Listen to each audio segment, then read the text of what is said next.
Hello, Josh Wagner here. I have created this video to be a short guide to public praying. So I will have a list of make sures or do's and a list of don'ts, and they'll be interspersed.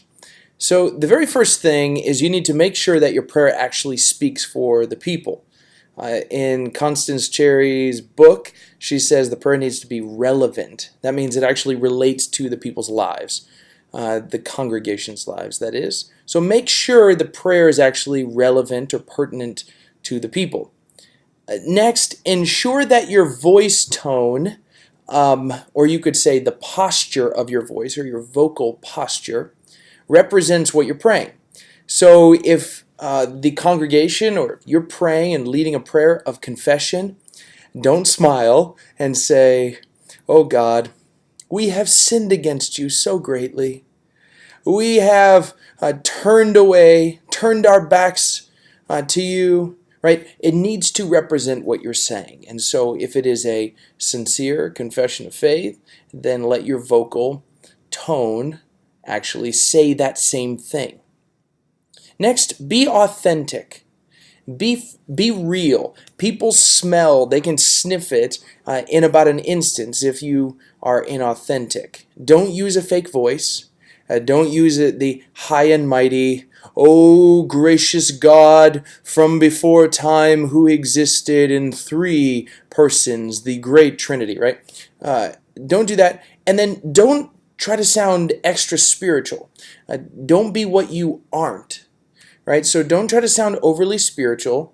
Be real. Represent the people of God. Next, don't try to impress anyone. This is not entertainment. You are not trying to make an interesting prayer. Now, that doesn't mean that you don't use word pictures. Use word pictures. Use scripture. Right? Help people say things that help people connect to God. But the point is that you don't do it to entertain them. Right? So don't be cute. Don't try to say things that are somewhat funny. I remember a pastor of mine would be praying, and then he'd kind of just start laughing about the things that he was praying. And it was strangely distracting and just a weird practice. So don't do that. If you finish your prayer thinking, "That was a good prayer, good job," there's something wrong. You should not be leaving the platform going, "Man, I knocked it out of the park on that prayer." That means you're trying to impress people, so don't try to impress people. Be careful not to be too casual, like you're just talking to God, your buddy, that you're going to put him in your arm and give him a noogie, right? So don't be, "Yo, what's up, God? So good to be with you today." Right? So be reverent in your prayer, but it doesn't need to be overly reverent. The next thing is don't focus on yourself. Using I or me in your prayer, you are representing the people. So say we and us. And especially don't be too transparent about your own sins. This isn't your confessional time. So don't say, "Oh God, I've been struggling with weight gain and McDonald's keeps on drawing me in." Right? Obviously, that is out of bounds for public praying. The next thing is make sure your prayer is an appropriate length. Don't let it be too long. It doesn't have to be it doesn't have to be 30 seconds or something.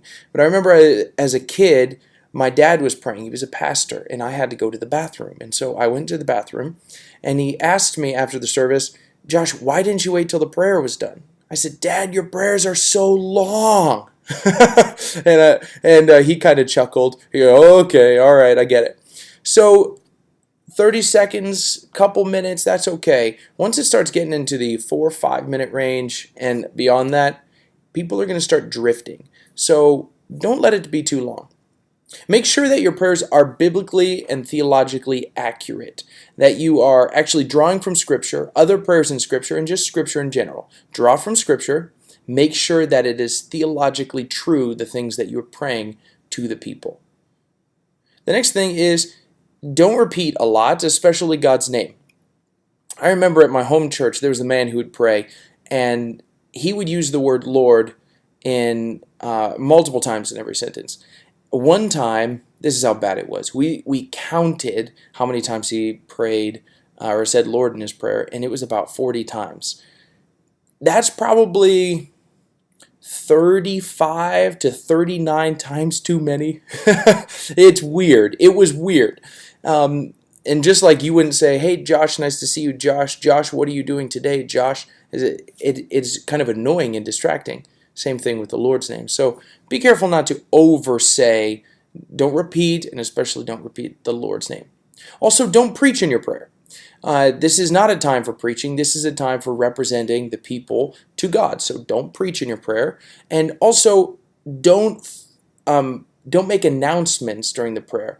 Don't pray, and God, as the ushers are getting ready to come and take the offering, and everyone is filling out their connection card so that we can put it in our database and make sure to email them about upcoming events at the church, right? Okay, that's hyperbole, but the point is, don't make announcements in your prayer. That's not the point of the prayer. Use it to represent the people to God. While prayers don't have to be prepared in advance, make sure that all your prayers are not extemporaneous, meaning it's not all the prayers are just off the cuff, because what often happens, and has happened for me, is that my prayers can start sounding pretty similar. So because I haven't prepared, because I don't want to be too prepared and unspiritual, they actually do all sound alike. Extemporaneous prayers often do sound alike. Finally, remember, if you are praying publicly, you are fulfilling a priestly role for the people of God.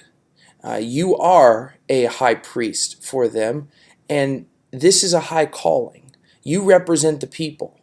You are speaking for the people to God, and this is a privilege. So take that privilege with some weight. It is not flippant. It is a weighty privilege to represent the people of God. God bless you. Thanks for watching.